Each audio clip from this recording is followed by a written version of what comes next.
Yep, I've got a great question to kick us off from Kyle.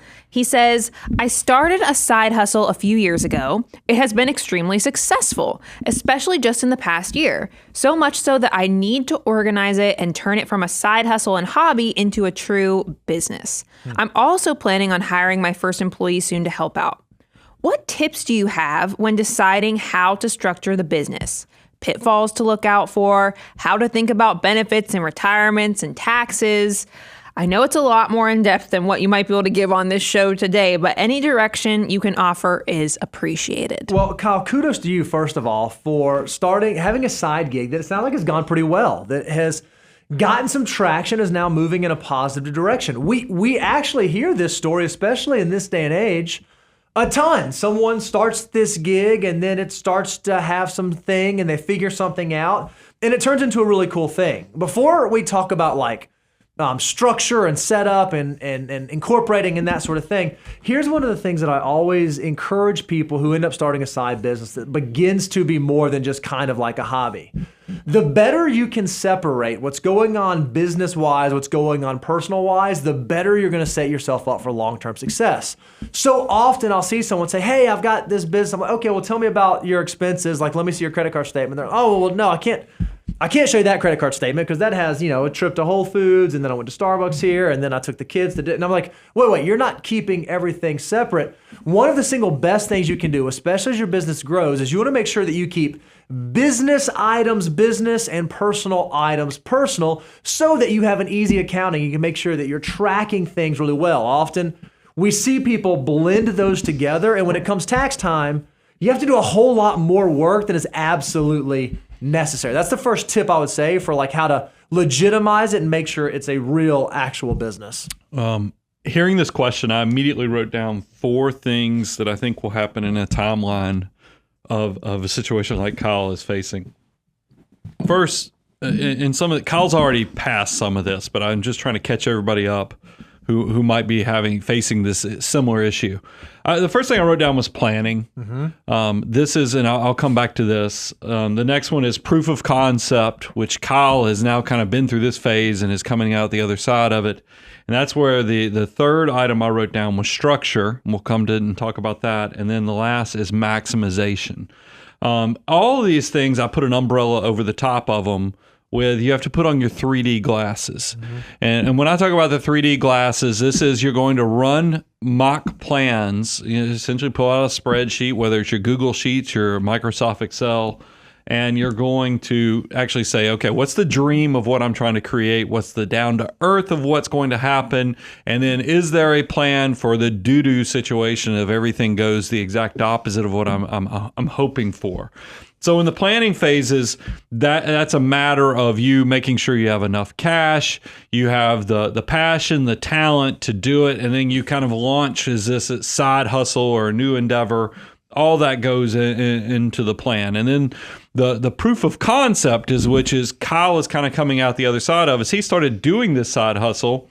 And I would say when you're in this proof of concept, it's okay to be simple. You don't need to get caught up. So many people, I watch content where they get your LLC and they start talking about how to put vehicles and all these get suits with your name on them or something like that so it's deductible, and so all these nitpick things, but they never talk about proof of concept. Is someone willing to buy the thing you're selling? Yeah, do you have something that people are gladly going to be able to give you money and then even come back and give you more money to keep doing the service or buy the good? So you got to have the proof of concept. Now the good news, Kyle has now accomplished this. So it looks like this is not just a hobby. This is actually a business.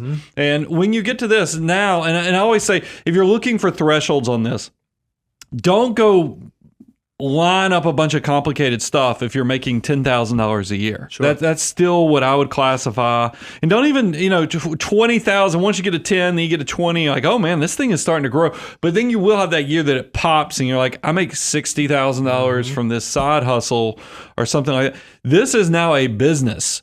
So I would, once you get to that, you probably want to move beyond because in the beginning of structure, you'll go from being sole proprietor, which that means doing what Bo said. Probably go set up a separate bank account. That way you keep the business separated from your personal life. And then you might have a special credit card that's still your personal credit card that you're only putting side hustle stuff on.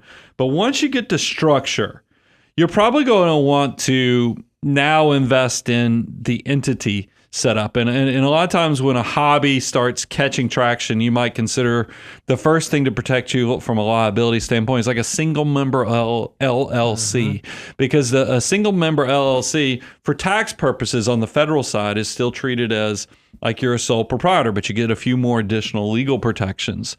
But then as you get even more accomplished, and you also have to pay attention to the state you live in, because there's different taxing structures. There's the U.S. tax code, but then every state has the way they look at things. But as you get bigger, a lot of times people then consider either staying in LLC or they'll consider subchapter S's and other things so that you can separate out your owning the business versus working in the business, because there's a way to do that where you set yourself up a wage for working in the business, and then you set yourself up for what you get paid or distributed as the owner of the business.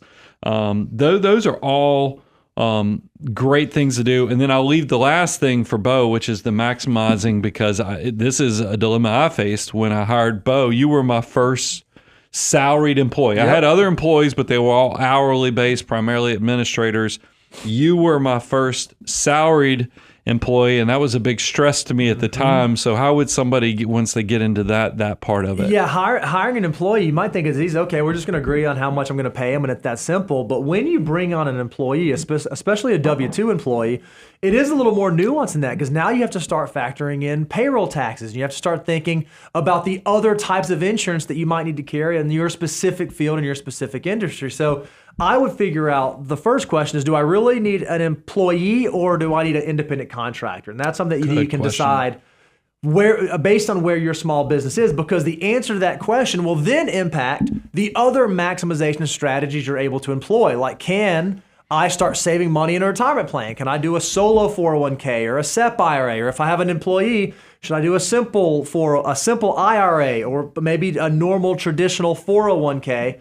And you have to begin thinking through this. One of the things I would really encourage you to think on is, as you are navigating this, as you're beginning to have these conversations, this is a really good time to seek professional guidance, whether that be from a formation attorney in your state, a really good accountant, perhaps a financial advisor, a financial professional, someone who can walk you through in your state, hey, here's what you ought to be thinking about for your specific situation, and they can help you navigate those tasks, because as it gets bigger and as it grows, it naturally gets more and more complicated. Yeah, that's my favorite thing. I mean, I think that was my bread and butter when I first went out on my own, is because I did have all the decades in working in public accounting, actually doing taxes for 16 years, that I could help small business owners on a lot of these formation questions. I didn't mean I could actually go do the legal documents. You're still going to need to bring in those extra people, but I liked being the quarterback that could walk the client through the different scenarios. So you've only done this once. It does make sense to go find somebody who's done this many, many times, so they can help you know where the opportunities are, but also where your blind spots are. I can still remember we had a very successful prospect, was doing great in small business, and then I got on the phone with him and we started talking about, man, with you buying all these capital investments, with you structure, you're just not, I don't think you're maximizing the way your business is flowing. And I just love it when you get to have those meetings, because you get off the call and you're like, there's a high five. I made that person streamline their business, made their life better, and they're probably going to be a client for decades to come, because they're going to remember that you made something that seemed so difficult and you kind of organized it. No different than a home fixer-upper, except that this is now your business, your life, and your future success.